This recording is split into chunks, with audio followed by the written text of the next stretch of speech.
Parents మెచ్చిన university Sankalchand Patel university Gujarat.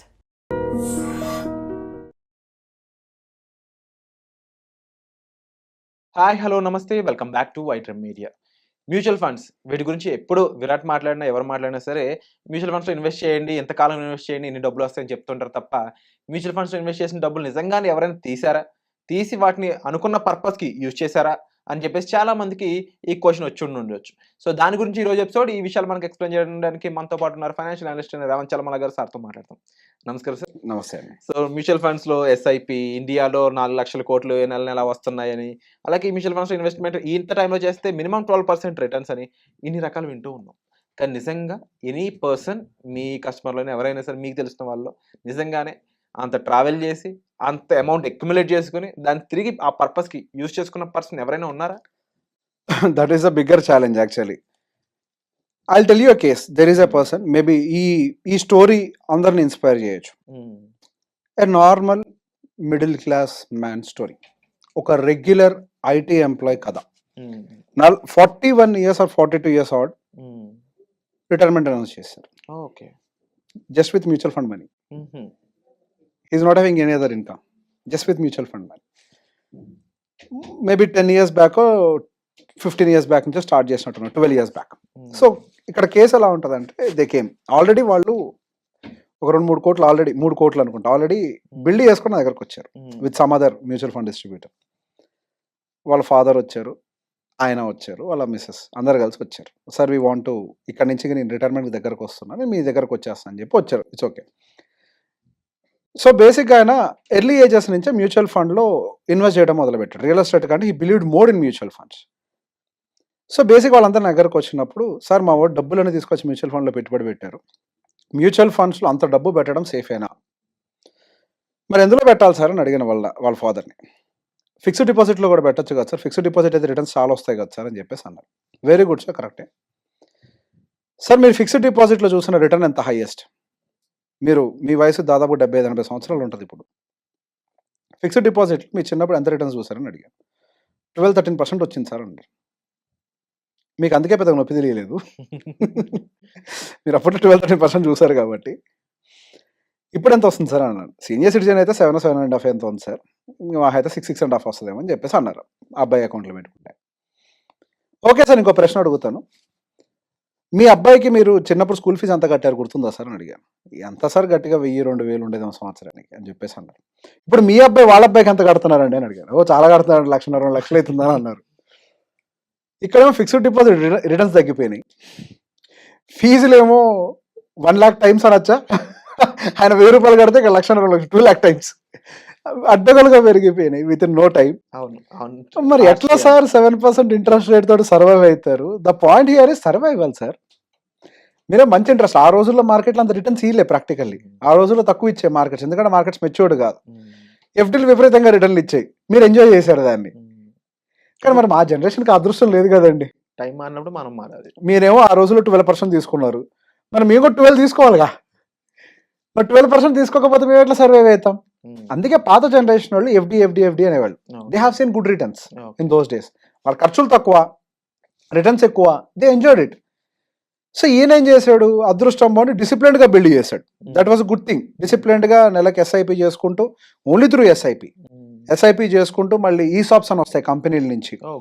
ఈసాప్స్ని కూడా కొద్దిగా ఏమైనా వచ్చిన వాటిని అమ్మేసుకొని మళ్ళీ మ్యూచువల్ ఫండ్స్లో ట్రాన్స్ఫర్ చేసుకుంటూ he build a very bigger size portfolio. I think in next 1-2 months is about to retire. Okay. In 1-2 months. So బేసిక్గా మ్యూచువల్ ఫండ్స్లో ఆయన ఒకటే మాటని అడిగాను, సార్ ఇప్పుడు నాకు చిన్న డౌట్ వచ్చింది, 3 కోట్ల రూపాయలు మీరు ఎట్లా సార్, మీకు ఎక్కడ కూడా అసలు ఎమోషన్ రాలేదా విత్డ్రా చేయాలి అని చెప్పేసి అడిగాను. ఎందుకు రాలేదు సార్, చాలాసార్లు వచ్చింది అని అన్నాడు. ఒక చిన్న ఎగ్జాంపుల్ చెప్తాను సార్. నేను మా ఫ్రెండ్ ఇద్దరం స్టార్ట్ చేశాను మ్యూచువల్ ఫండ్ ఇన్వెస్టింగ్. నేనేమో ఒక మ్యూచువల్ ఫండ్ డిస్ట్రిబ్యూటర్ దగ్గర మొదలు పెట్టాను. ఆ రోజుల్లో మ్యూచువల్ ఫండ్ డిస్ట్రిబ్యూటర్ ఒక ఆయన ఎవరో తెలిసిన ఆయన ఉంటే ఆయన త్రూ స్టార్ట్ చేశాను. మా ఫ్రెండ్ ఏమో సొంతంగా చేసుకున్నాడు మ్యూచువల్ ఫండ్ ఇన్వెస్టింగ్. ఇద్దరిది ఒకటే వయసు, ఇద్దరిది ఒకటే శాలరీ. ఈరోజు మా ఫ్రెండ్ దగ్గర చిల్లి గవ్వ లేకుండా పోయింది. తేడా ఏంటి అని అంటే, ఎప్పుడు ఏదో అవసరం వచ్చినా బయటికి తీయటం, మార్కెట్ పడితే భయపడటం, దాన్ని అటు మార్చాలి ఇటు మార్చాలని ప్రయత్నం చేయటం, ఏదైనా ల్యాండ్ కొనే ఆపర్చునిటీ వచ్చిందంటే దాన్ని తీసేసి కొద్దిగా ఇందులో పెట్టి మళ్ళీ లోన్ తీసుకొని ల్యాండ్లు కొంటాం. ఇట్లాంటివి ఆయన చేసుకుంటూ వెళ్ళారు సార్. సో ఆయన దగ్గర మ్యూచువల్ ఫండ్ మిగలకుండా పోయింది. కానీ నా విషయంలో ఒకసారికి ఏమైంది అని అంటే నాకు భయం వేసింది సార్. చాలా సందర్భాల్లో భయపడ్డాను, యాంగ్జైటీ వచ్చింది. అంటే మార్కెట్లో పడుతున్నప్పుడు నేను ఫాల్స్ చాలా చూశాను. కోవిడ్ ఫాల్ కూడా చూసుంటారు ఆయన, one of the major fall. ఇప్పుడు దాకా ఈ జనరేషన్లో చాలా మంది చూడని ఫాల్ ఆయన చూశారు మ్యూచువల్ ఫండ్ పోర్ట్ఫోలియోలో. వర్స్ట్ ఫాల్ చూశారు ఆయన. అవును. నాకు చాలా వచ్చింది సార్. కానీ ఆ టైంలో మా మ్యూచువల్ ఫండ్ డిస్ట్రిబ్యూటర్ వెంటనే ఫోన్ చేశాను, సార్ తీసేద్దాం సార్, నా భయం అవుతుంది, కష్టపడి సంపాదించిన డబ్బులు సార్ అని వెంటనే ఒక మాట చెప్పేవాడు. సార్ మీరు ఎందుకు భయపడుతున్నారు, మార్కెట్స్లో అప్ అండ్ డౌన్ అనేది సహజంగా జరుగుతుంది. ఇప్పుడు మార్కెట్లో రాత్రి కుప్పకూలిపోవు సార్. మిమ్మల్ని ఒకటే ప్రశ్న అడుగుతా, మీరు పనిచేసే కంపెనీ రాత్రి షటర్లు మూసేసుకొని వెళ్ళిపోతారని అంటే వెళ్ళరు సార్ అన్న. మరి ఆ కంపెనీయే కాదు సార్ ఇక్కడ ఉంది కూడా. ఇక్కడ మనం పెట్టుబడులు పెట్టింది కూడా end of the day mutual funds అటువంటి కంపెనీలోనే కదా. మీ కంపెనీ షటర్ మూయడం ఎంత కష్టమో మ్యూచువల్ ఫండ్ జీరో అవడం కూడా అంత కష్టం సార్. మ్యూచువల్ ఫండ్ జీరో అవడం అంటే కంపెనీలను షటర్లు మూసేయాలి, అది సాధ్యం కాదు కదా. మరి ఎందుకు భయపడుతున్నారు, ఇవన్నీ టెంపరీ హికప్సే కదా, దాని గురించి కంగారు పడద్దని ఇట్లా ప్రతిసారి when ever there is a market correction are market fall, he might have seen very good corrections in the market. 2017-18 దగ్గర నుంచి మార్కెట్లో రిటర్న్స్ లేవు. 18, 19, 20, 21 మిడ్ వరకు అనుకుంటే రిటర్న్స్ లేవు అసలు మార్కెట్లో. 4-5 years కన్సాలిడేషన్ ఆల్రెడీ ఎక్స్పీరియన్స్ చేశారు. సో బేసిక్గా ఆయన ఆ సీజన్ని మొత్తాన్ని, అంటే ఆ పరిస్థితులు, వేవ్స్, అప్స్ అండ్ డౌన్స్ అన్నీ వాళ్ళ మ్యూచువల్ ఫండ్ డిస్ట్రిబ్యూటర్ చేయబెట్టుకొని అన్ని దాటుకుంటూ వచ్చాడు. Now is a seasoned investor. ఆయనకు భయం లేదు. మార్కెట్ ఫాలో అవుతూ ఉంటే ఫోన్ చేసి నవ్వుతూ మాట్లాడతారు, సరే ఇవాళ ఐటీ పడ్డది అని, ఇవాళ ఫార్మా పడ్డది అని. ఒక ఆపర్చునిటీ చూస్తున్నాను, ఎక్స్పీరియన్స్ చేసేసారు కదా, దే నో, భయపడరు. సో బేసిక్గా over the period of time చేయంగా వాళ్ళకి కాన్ఫిడెన్స్ బిల్డ్ అయిపోయి సీజన్డ్ ఇన్వెస్టర్ అయిపోతారు, ప్రో ఇన్వెస్టర్స్ అవుతారు. సో నాకు అప్పుడు అర్థమైంది, ఓకే యాక్చువల్గా ఎవరైతే సీజన్డ్ అండ్ ప్రో ఇన్వెస్టర్స్ ఉంటారో వాళ్ళే డిస్ట్రిబ్యూటర్ల దగ్గర ఉంటారు. జస్ట్ అప్పుడప్పుడు వచ్చిన ఇన్వెస్టర్స్ డిస్ట్రిబ్యూటర్ దగ్గరికి రారు. They don't expect any guidance because they think they all know everything. వాళ్ళకి ఎక్స్పీరియన్స్ ఎప్పుడు వస్తుంది అని అంటే 40 ఏళ్ళు వయసు మీదకి వచ్చిన తర్వాత, పరిస్థితులను అడ్డం తిరుగుతున్న విషయం అర్థమైన తర్వాత అప్పుడు అర్థమవుతుంది. అంటే ఇక్కడ డిస్ట్రిబ్యూటర్ గొప్ప ఎవరు గొప్ప అని కాదు, తోడు, అదొక తోడు అంతే. ఆ తోడు కావాలి, దానికి ఒక గైడెన్స్ కావాలి. ఫైనాన్స్ మ్యాటర్స్ అందరితో షేర్ చేసుకోలేం, ఫైనాన్స్ మ్యాటర్స్ ఎవరితో పడితే వాళ్ళతో డిస్కస్ చేయలేం, సబ్జెక్ట్ మ్యాటర్ ఎక్స్పర్ట్తో తప్పించి. ఆ సబ్జెక్ట్ మ్యాటర్ ఎక్స్పర్ట్తో డిస్కస్ చేసిన రైట్ సొల్యూషన్ వస్తుంది. So that is how A person achieve normal salary నుంచి ఒక 3, ఇట్స్ బియాండ్, నేను ఒక బేస్ ఫిగర్ చెప్తున్నా, ఇట్స్ బియాండ్ 3-3.5 కోట్లు పైపెచ్చు విత్ ఇన్ 10 years అక్యుములేట్ చేయగలిగారు. He also started with a small SIP. ఆ రోజుల్లో స్టెప్అప్ చేసుకుంటూ వచ్చారు, శాలరీ పెరిగింది, స్టెప్అప్ చేశారు, ఆన్ సైట్ వచ్చింది, ఆన్ సైట్లో ఉన్నంతకాలం విపరీతంగా పెట్టుబడులు పెట్టారు. He utilize the opportunity. Market పడ్డది అని భయపడలేదు. He never stop this SIP. Mutual fund గ్రోత్ని ఆయన కంప్లీట్గా చూశారు. And he will also see, ఇప్పుడు ఆయన దగ్గర ఉన్న 3 కోట్లు బేస్ కేస్ సినారియో వేసుకున్నా, నెలకి 1,50,000 హ్యాపీగా ఎస్డబ్ల్యూపీ పెట్టుకొని బతికేయచ్చు. ఓకే, 1,50,000 ఉంటే హైదరాబాద్లో ఏం బతకలేమా, ప్రశాంతంగా బతకచ్చు కదా, right? And it keep growing, fund ఎప్పటికీ అయిపోదు. So that is the beauty, that is the beauty of discipline. ఈ ప్రశాంతత అనేది చాలా valuable. So the new luxury is piece.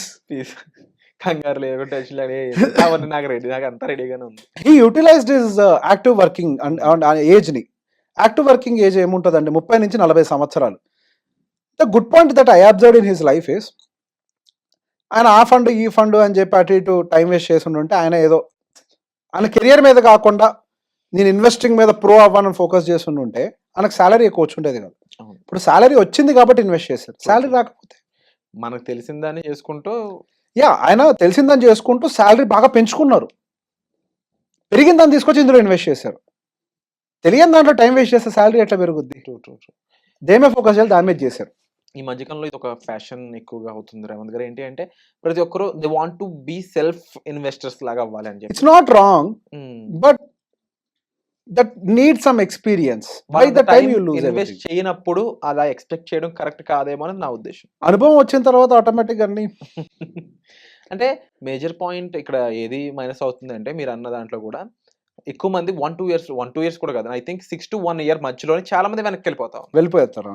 ఇది మేజర్ గా ఇండియన్ సంబంధించి అంటే ఎస్ఐపి పరంగా నెంబర్ అనేది up and down. Judge so fast, తొందరగా జడ్జ్ చేస్తాం. నేను సొల్యూషన్ లేదా? ఇప్పుడు ఇందాక నుంచి అదే చెప్తుంది, పేషెన్స్, డిసిప్లిన్. నేను డైరెక్ట్లోనే పెట్టద్దని చెప్పట్లేదు, రెగ్యులర్ పెట్టమని చెప్పట్లేదు. You have good opportunity to invest in direct. Patience చాలా అవసరం, డిసిప్లిన్ చాలా అవసరం, సొల్యూషన్ చాలా అవసరం, దానికి ప్లానింగ్ చాలా అవసరం, ఫ్యూచర్ వాల్యూ అండర్స్టాండింగ్ చాలా అవసరం. వీటన్నిటిని అర్థం చేసుకుంటే ఎస్ ఇట్ ఇస్. సో ఓవరాల్గా ఈక్విటీ మ్యూచువల్ ఫండ్స్ గురించి న్యూ ఇన్వెస్టర్స్కి ఎవరైతే జాబ్స్ పరంగా ఇప్పుడు they are ready to invest some amount for certain goal అనుకునే వాళ్ళకి మీరు చెప్పే ఫైనల్ విషయం ఏంటి? మీరు మార్కెట్ని ఎప్పుడు చెప్పేదే, మీరు మార్కెట్ని టైం చేయాల్సిన అవసరం లేదు. If you are your direct investor, do it. I'm very happy. నేను మీకంటే అద్భుతంగా ఫండ్ సెలెక్ట్ చేస్తానని చెప్పట్లేదు. You are good at doing your job అనుకుంటే ప్లీజ్ డూ ఇట్, బట్ డిసిప్లిన్డ్గా చేయండి. ఇప్పుడు దీని మీద ఫోకస్ పెట్టాలి అనే నేపథ్యంలో కెరియర్ మీద పెట్టాల్సిన టైం ఇటు పెట్టారు అని అంటే ఇక్కడ మీరు సేవ్ చేస్తే 10,000, అక్కడ ₹1,00,000 ఉద్యోగానికి గండి పడుతుంది. Focus there. Once you have income then you can invest. Wonderful sir. So don't waste your time and invest wisely అనేది ఇక్కడ మేజర్ పాయింట్ అండి. బట్ అగైన్ ఇక్కడ కేస్ స్టడీలో చూసుకున్నట్లయితే ఆయన తీసేద్దామని పర్సనల్గా ఫిక్స్ అయినా సరే, అక్కడ ఎవరైతే డిస్ట్రిబ్యూటర్ ఉన్నారో ఆయన నిజంగా ఇచ్చిన విషయం ఏదైతే ఉందో, ఇప్పుడు మీరు ఐటీ కంపెనీలో చేస్తున్నారో మీ ఐటీ కంపెనీ పడిపోయిందా, సో ఆ ఐటీ కంపెనీలు ఇక్కడ లిస్ట్ అయి ఉన్నాయి అనే ఒక ఎగ్జాంపుల్ ఏదైతే ఉందో, నిజంగా ఒక పర్సన్కి ఆ టైంలో ఇవ్వాల్సిన కాన్ఫిడెన్స్ ఇవ్వడం వల్ల ఇప్పుడు 3 crores బేస్ పోర్ట్ఫోలియో బిల్డ్ అయిందంటే నార్మల్ విషయం కాదు. మీరు ఇలాంటి ఒక లగ్జరీని ఎంజాయ్ చేయాలి అంటే డెఫినెట్లీ దానికి తగ్గట్టు సరైన యాక్షన్ తీసుకోండి. ఇదే ఈ ఎపిసోడ్ యొక్క ముఖ్య ఉద్దేశం. మీకు దీనికి సంబంధించి ప్రొఫెషనల్ హెల్ప్ కావాలనుకున్నట్లయితే రేవంత్ చల్మల గారిని సంప్రదించవచ్చు. వచ్చే ఎపిసోడ్లో మళ్ళీ కలుద్దాం guys. Thank you so much sir. And for more videos, Please subscribe to iDream. Please subscribe to iDream. Please subscribe iDream. And please subscribe to iDream. For more videos, subscribe to iDream. please like, share and subscribe to the channel. Congratulations, iDream. subscribe to iDream. Subscribe to iDream. So subscribe to iDream Media. iDream team అందరికి huge congratulations. Please subscribe iDream Media. Please subscribe to iDream. Subscribe iDream. Please subscribe to iDream. iDream అంటే నా కళల ఛానల్ను subscribe చేసుకున్న నోరు తిరుగుతలేదు, మీరైతే గంట గుర్తు కొట్టు. For more such videos, please subscribe to iDream. Subscribe to iDream. Please subscribe to iDream. Please subscribe iDream Media. Please do subscribe to iDream. Please subscribe to iDream Media. For best entertainment and information, please subscribe iDream. And don't forget to subscribe to iDream.